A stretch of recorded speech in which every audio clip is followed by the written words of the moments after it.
What does it take to bring leadership from a successful level to an extraordinary level? What does it take to lead in a way that people and organizations flourish? I believe more than any other word, what is at the heart of extraordinary leadership is the word hope. Hope is a powerful word that has teeth in it. It restores confidence.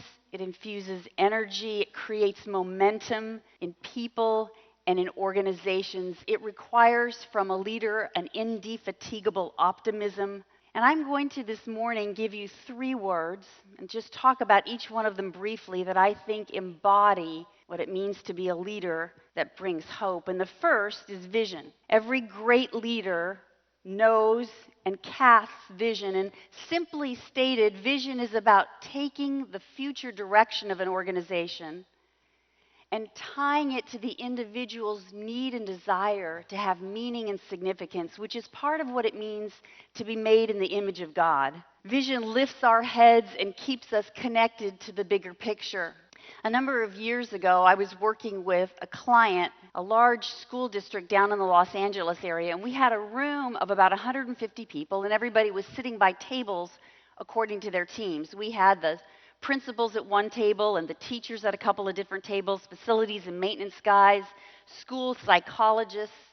And we got to the section of the day where we were talking about vision. And I gave everybody an exercise to do, and then I was particularly concerned about one of the tables. The facilities and maintenance guys were there in their blue jeans and their t-shirts, and they were sort of putting up with this workshop day, but I think they were mostly excited about getting to the end of the day and getting back to where they could cut the grass and clean the toilets.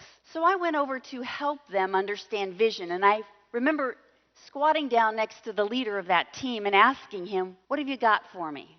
And he said, "I've been thinking about this for a long time." And all of the guys around the table began to snicker, and then he said, "We're the facilities and maintenance department of this large school district, and our vision is to create and maintain an environment that inspires greatness."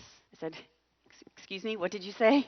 He repeated it, and I at once began to bow to him. I said, "Well, tell me what that means." And everybody around the table started saying, "Oh, we don't just plant flowers." No, we don't just plant flowers. We plant them so that the students, when they walk on this campus, hold their head a little higher and realize that they work in a noble environment. The teachers, even the FedEx guy, we want their time on our campuses to be the most memorable part of their day. And we want what they see in the landscaping and the cleanliness of our school environments to inspire greatness in them. And I got back up in front of that room that afternoon and told the rest of the room, "You are not worthy to work with the men sitting at that table." Because if somebody in an organization that works at the level of facilities and maintenance can figure out a way to tie their daily activities into the bigger vision of the whole, then the rest of us can.